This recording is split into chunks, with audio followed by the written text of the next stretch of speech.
están, amigos de Escaño 131? Un verdadero placer volver a estar con ustedes y para tocar un tema de suma importancia en nuestra vida cotidiana, la salud mental de los peruanos. ¿Cómo está el estado de ella? ¿Y qué está haciendo el Congreso? ¿Con qué leyes se está apoyando a que este estado de salud mental de los peruanos mejore cada día? Si es que mejora, pero por las manifestaciones que vemos en los últimos días, parece que está yendo más bien en retroceso. La carga de violencia en distintas fases de nuestra vida cotidiana es titular en todos los medios de comunicación, desde la violencia familiar hasta el intenso tránsito en nuestra capital. ¿Cuántos pacientes tenemos y cuántos son atendidos? Realmente una mínima proporción. ¿Cuál es el presupuesto que le asigna el Estado al tratamiento de la salud mental en nuestro país? ¿Cuántos centros de tratamiento hay para un universo calculado entre 4 y 5 millones de peruanos con algún tipo de trastorno mental? Para tocar este importante tema, hemos invitado a los congresistas César Vázquez de Alianza para el Progreso y Hernando Ceballos del Frente Amplio, con quienes regresamos luego de la siguiente encuesta.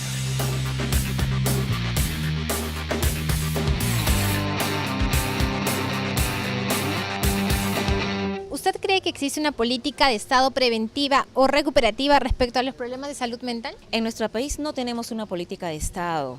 Si bien es cierto, sí existen en algunos centros de salud, los psicólogos, los psiquiatras, pero en una oportunidad que conversé con algunos de ellos me decían de que lamentablemente se ha sacado todas unas estadísticas de un gran número de pacientes que han tenido.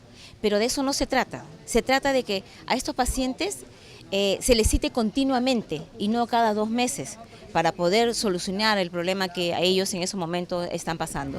Lamentablemente es una de las problemáticas muy grandes que no tenemos soluciones con algunos especialistas. Tenemos tantos especialistas, pero lamentablemente el Estado no está participando o no está tomando la imagen de representación de estos problemas de salud mental que nos daña mucho al país. Existen, pero creo que todavía nos falta entender como sociedad y como Estado la importancia de este tema. Y esto pasa desde cosas muy cotidianas, como puede ser las expresiones que utilizamos o cómo tratamos a personas que tienen algún problema de salud mental, hasta temas más de fondo, como auténticas políticas de Estado que garanticen la salud mental de todos los peruanos. Sí necesitamos legislar sobre este aspecto de salud mental en la cual muchos peruanos la sufren. Y en el caso de que hemos sufrido el terrorismo, y en el caso de Ayacucho, las autoridades se han olvidado de que más de la mitad de toda la población ayacuchana necesita tratamiento psicológico y psiquiátrico, particularmente esos niños que han visto esos hechos de sangre que le han calado y lo han de por vida, lo han marcado. Médicos especialistas en el área de psiquiatría son muy pocos, se necesita dar mayores de repente incentivos a los médicos, a los recién egresados para que se especialicen en este tema.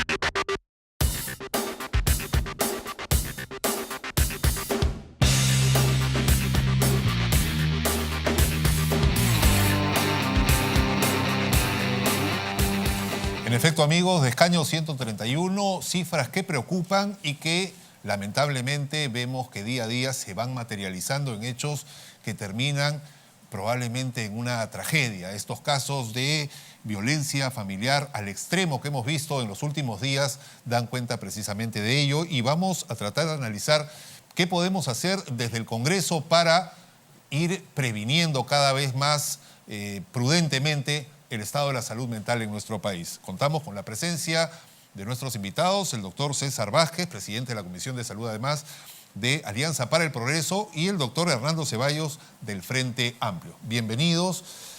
Doctor Vázquez, ¿realmente podemos hablar de que se abandonó la salud mental en el país? ¿Los gobiernos sucesivamente han ido echándose el problema a la espalda?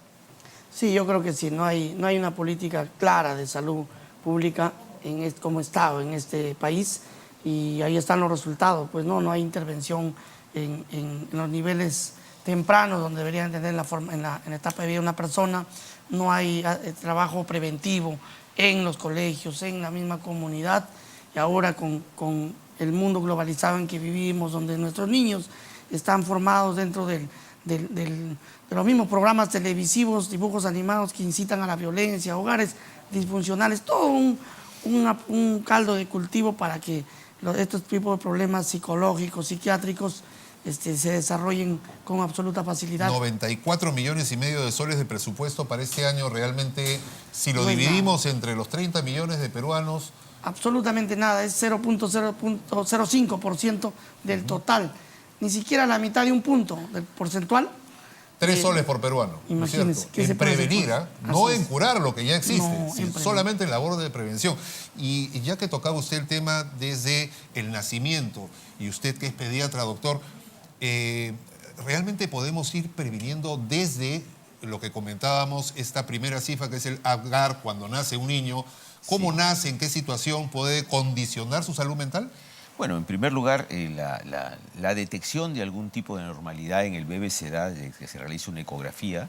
Después de los 6 meses en un bebé se puede encontrar algún tipo de anormalidad que nos indique que este niño puede nacer con problemas o puede ser un niño que no está dentro de los estándares de la normalidad. El Apgar, que es una evaluación del estado de vitalidad del niño al nacer, nos puede indicar si este niño tiene algún tipo de problema. No necesariamente esto se convierte en una enfermedad mental en el niño, por supuesto, ¿no? Pero tiene que ver también con el futuro del niño, ¿no? Un niño que nace con un Apgar muy bajo, es decir, con una vitalidad muy disminuida, que significa, por ejemplo, que ha tenido una hipoxia o ha tenido algún tipo de problema con su metabolismo y que le genera problemas al nacer, es un potencial niño con problemas en el futuro, ¿no? Para tener problemas en el futuro no es necesario estar enfermo mentalmente, solamente basta con algún trastorno, alguna manifestación que pueda poner en peligro la vida en la familia y probablemente en la sociedad. Claro, lo que pasa es que aquí en nuestro país, donde todavía la salud no es un derecho, digamos, todavía los presupuestos no encaran problemas que son muy evidentes, una diarrea, una neumonía, todavía tenemos indicadores muy altos y una política muy débil de contención. Entonces la enfermedad mental siempre ha sido vista como una enfermedad del patio trasero, ¿no? Es decir, Exacto. ¿Quién invierte en enfermedad mental? La enfermedad mental se dice son los locos, ¿no? Son los que están por la calle, esos son los enfermos mentales, pero eso no es así. En Lima, el Hospital Noguchi ha señalado que tenemos 1,5 millones, por ejemplo, de personas que tienen problemas mentales, ¿no? Y es que no tenemos una política ni de tratamiento de las enfermedades mentales, por ejemplo, una depresión, que en su inmensa mayoría pueden recuperarse en 3 semanas, no todas, hay depresiones severas, pero la mayoría. Sin embargo, al no tratarse, se van profundizando y se convierten en problemas crónicos mucho más complicados, y no tenemos tampoco una política de prevención en salud mental. Y el presupuesto pues no lo permite, ¿no? Exactamente. Los padres más se preocupan de que el niño esté bien nutrido, que tenga talla y peso, pero muy pocos se preocupan de cómo va a ser ese niño a la postre, cómo va a enfrentar su desarrollo en la niñez, su paso por la adolescencia y su conversión ya a una persona adulta. ¿Hay algo que se puede hacer desde el Congreso, leyes que obliguen a nuestras autoridades que tengan a su cargo el sector salud a realmente poner énfasis en la salud mental de la población? Sí, yo creo que se hace necesario mejorar la ley de salud mental. Se hace necesario también declarar de interés público y nacional este problema, teniendo en cuenta que hoy por hoy 15 de cada 100 personas tienen algún tipo de problema mental. 15 de cada 100 personas. Y de esos 15 de cada 100 personas, pues el 10%, 1.5, reciben tratamiento. O sea, ya el caso es tan grave que amerita tratamiento y buscan apoyo. La gran mayoría de los pacientes que tienen problemas de salud mental no son muy evidentes su sintomatología. Lo tienen, como se dice, guardado y no lo detectan por falta de preparación, de programas de detección temprana de la enfermedad. Y a veces ya llegan a convertirse en problemas serios cuando ya las secuelas son irreversibles, son graves. Necesitan un programa de intervención temprana, de diagnóstico comunitario, en el colegio mismo, debería haber psicólogos en los mismos, en todos los colegios, por lo menos un psicólogo por colegio. Por cada aula. Y un psicólogo por cada comisaría aula. también debería haber, ¿no es cierto? En la propia comunidad deberían haber psicólogos que se les encarga a cierto sector para ir detectando, porque es en el hogar donde comienzan a ver los primeros síntomas de aquellos casos leves, que nadie le hace caso, pero que van poco a poco empeorándose, y cuando ya dan muestras graves de su problema, muchas veces estamos frente a hechos lamentables y horrorosos, ¿no? Creo que lo que falta es, como casi en todo el problema de salud pública en el país, es la prevención y la intervención temprana. Muy bien. Y hay algunos momentos o fases, por ejemplo, voy a sacar mi brevete, me tomo un examen psicotécnico, pero vemos que ahora el manejar en Lima es realmente poner a prueba la salud mental de cada uno, ¿no es cierto? ¿Es un buen momento, es una buena etapa para que quien a los 18 años va a sacar su brevete pase por un examen psicológico? Esa y etapas anteriores. Lo que teníamos que decir, si tenemos 15 de cada 100 peruanos con problemas mentales, que yo creo que incluso es una cifra corta, porque creo que estamos hablando de problemas mentales importantes o moderados, pero no de, por ejemplo, síntomas como ansiedad o depresión, que creo que es mucho más alta la cifra, pero el 85% de los peruanos no acceden a la salud mental en nuestro país. Y tenemos, por decir un dato, nuestro presupuesto en salud está por debajo del 1.5% para salud mental, contra un 2.5% que tiene Chile y contra un 5% óptimo de presupuesto para afrontar este tema, ¿no? Entonces sí, de verdad necesitamos empezar a andar un camino donde revaloricemos la salud mental, que tiene mucho que ver con la felicidad de la gente, ¿no? Porque no hay cosa mejor que resolver un tema depresivo, un tema de ansiedad, mirar las cosas con optimismo. Y en una sociedad tremendamente agobiante, ¿no? Usted decía este tema, ¿qué hacemos con el tránsito a las 6 de la tarde? Yo creo que la gente que está una hora ahí por la Javier Prado no llega a su casa igual. Así es. No llega a su casa igual, ¿no? Y los que reciben a esa persona en la casa ya reciben una persona probablemente de muy mal humor, estresada, cansada, y que lo único que quiere es echarse a dormir, ¿no? Los hijos no hacen vida en común con los padres porque estos llegan pues en pésimas condiciones, ¿no? Y hay cosas, y yo me quería referir a un punto que es clave, que es el tema del feminicidio y el maltrato infantil y el maltrato a la mujer, ¿no? En general es un tema de disfunciones familiares. ¿Sabe que no tenemos una política clara del Estado para trabajar esto? Entonces, por ejemplo, el padre de familia, y César puede enriquecer esto, el padre de familia agrede al niño o la madre agrede al niño y no tenemos un dispositivo importante que aborde este tema por parte del Estado, ¿no? Entonces, le pega a la mujer el hombre, ¿no? ¿Y quién va a atender al hombre? ¿Quién le hace un análisis de este tema? Y como decías bien, en la comisaría tendría que haber un psicólogo para hacer un seguimiento a todos estos problemas muy frecuentes en nuestro país. Muy bien, vamos a una breve pausa porque este tema da para desarrollarlo en el siguiente bloque. ¿Cómo poder tener momentos en que se puede empezar a detectar ya los primeros problemas mentales? El bullying, por ejemplo, en el colegio quiere decir que ese chico que está molestando a su compañero o compañeros ya es un potencial persona, un potencial adulto con trastornos mentales que puede complicarle la vida, así como lo hizo en el colegio, en el ambiente laboral o en la calle o en el barrio, a el resto de la sociedad. Volvemos con nuestros invitados luego de la pausa.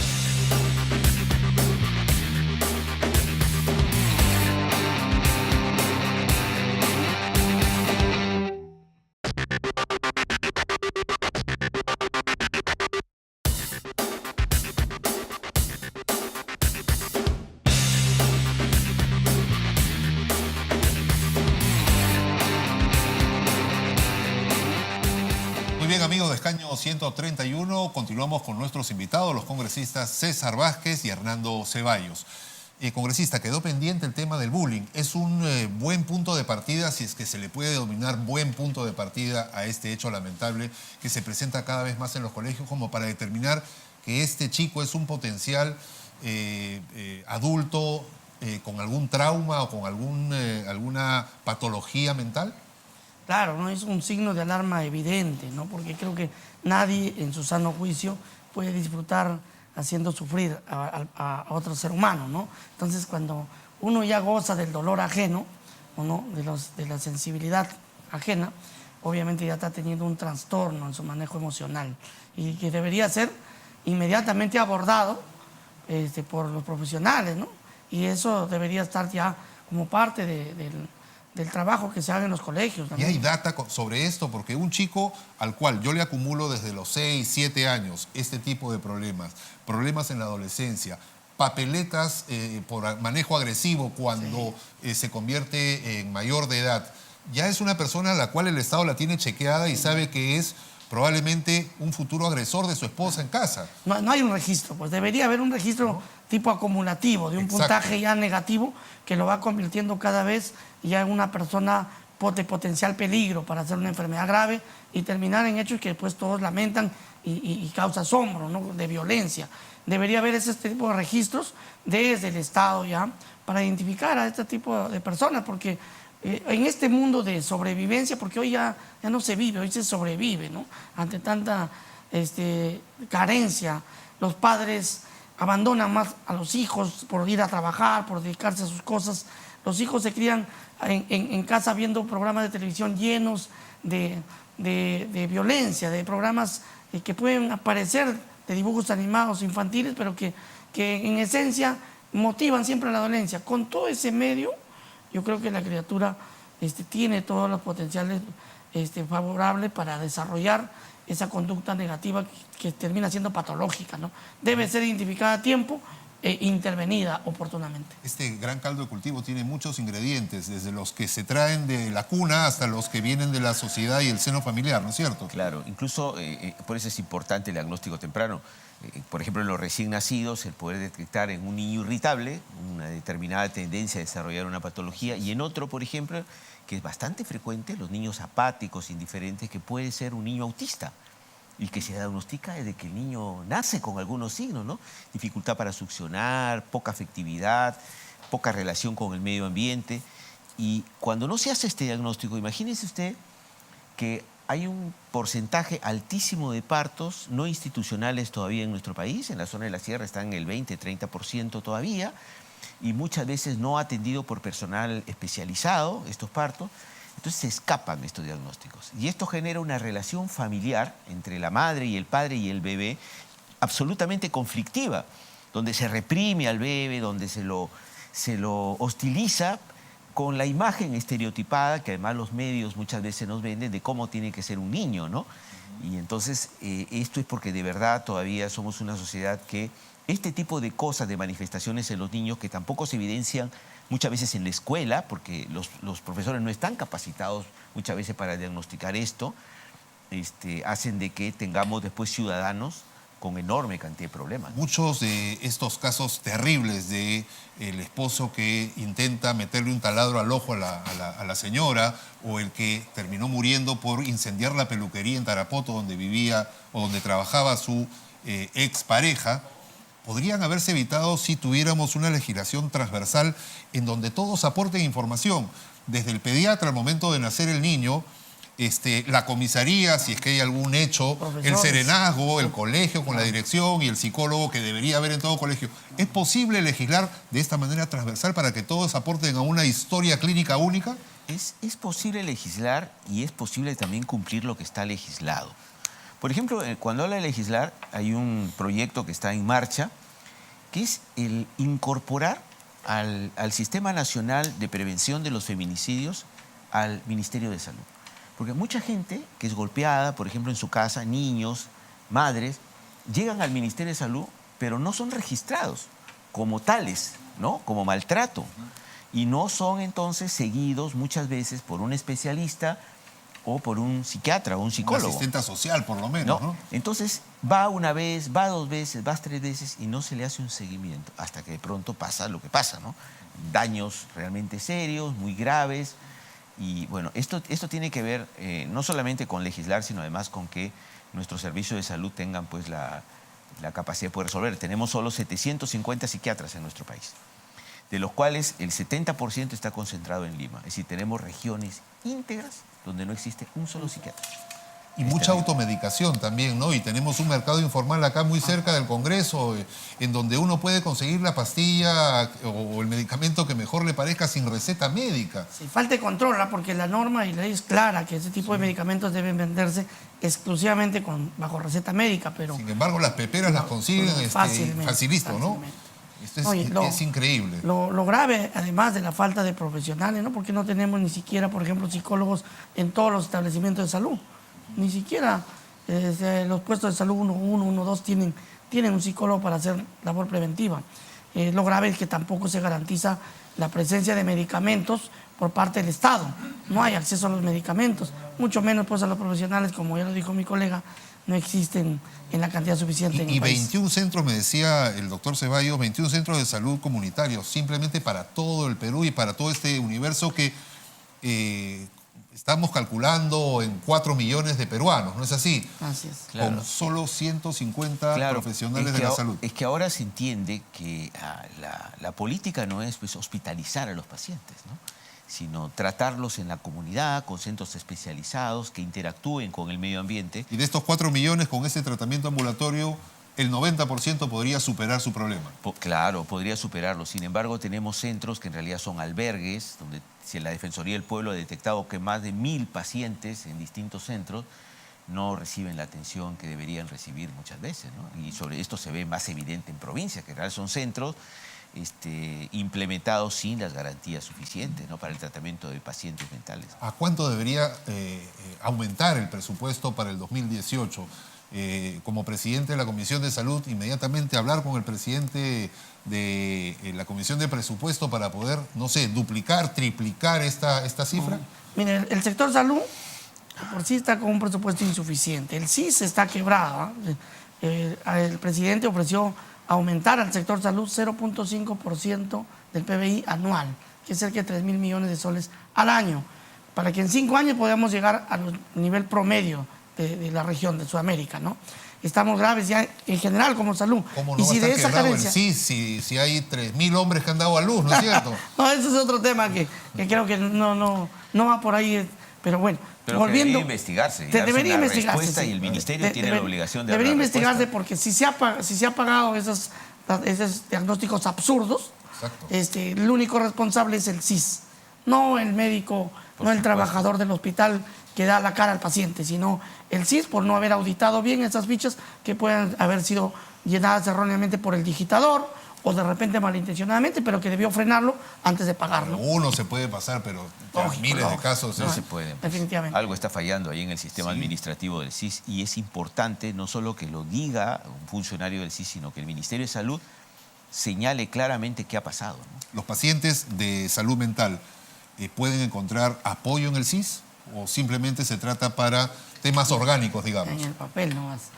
En el papel, 150 en la práctica, profesionales evidentemente jamás se van a dar abasto, ¿no? No tenemos prácticamente profesionales en salud mental capaces de poder trabajar sobre los pacientes con problemas. La última pregunta que siempre le hago a los invitados de Escaño 131. ¿Cree que para el bicentenario de nuestro país el Congreso puede llegar a tener un papel preponderante en la mejora de este tema que estamos tratando, que es el tema de la salud mental entre los peruanos? Yo creo que sí, promoviendo primero que se logre declarar de necesidad pública, promoviendo este tema de intervenciones verticales, multisectorial, para poder tener un mejor registro de los pacientes, porque el manejo de un paciente con problemas de salud mental es más complejo que cualquier otro problema somático.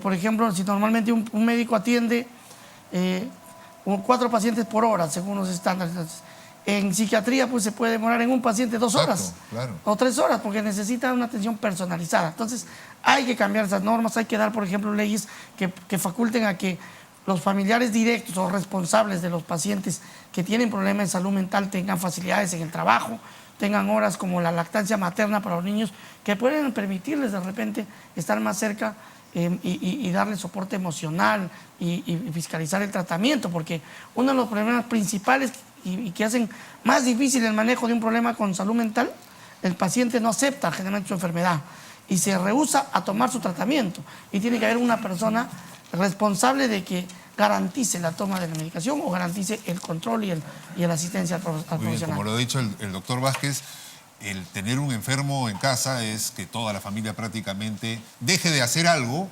o parcialmente resulta enferma también. Desde el Frente Amplio, ¿qué se puede hacer? ¿Cuáles son sus propuestas para llegar al Bicentenario con un estado, si no óptimo, por lo menos estándar de Bueno, aquí hay dos cosas fundamentales, ¿no? Primero, hay un tema presupuestal. Con este presupuesto no vamos a llegar muy lejos. Entonces, sí necesitamos otro nivel de compromiso por parte del Ejecutivo y también del Congreso para asegurar que este techo presupuestal tenga que ver con el país que queremos construir. Y después necesitamos un plan de salud mental, un programa de salud mental mucho más audaz en el país, donde no solamente pensemos en el 1,5 millones de pacientes que tenemos ya en Lima y en el país, que es altísimo, sino además en cómo vamos a construir una sociedad donde la gente mentalmente esté sana, porque el Perú no está bien mentalmente, ¿no? Imagínese usted con el tema del niño costero, que hemos tenido casi 1 millón de peruanos afectados, también han sido afectados mentalmente. Y sin embargo, en la reconstrucción no hemos pensado en eso, ¿no? Entonces, tenemos que cambiar la lógica. Solo se pensaba en fierro y cemento. En fierro y cemento. Tenemos que cambiar la lógica y ver todas las medidas de reconstrucción y de construcción de esta sociedad pensando en la gente. Y la gente no solamente es enfermedades, sino también es enfermedades mentales, ¿no? Muy bien. Puede entender. Yo les agradezco a ambos por su presencia y a ustedes, amigos, por su audiencia en esta nueva edición de Escaño 131. Nos vemos muy pronto con otro tema de interés nacional que podemos solucionar o por lo menos ayudar a solucionar desde el Congreso de la República. Muchísimas gracias. Nos veremos pronto.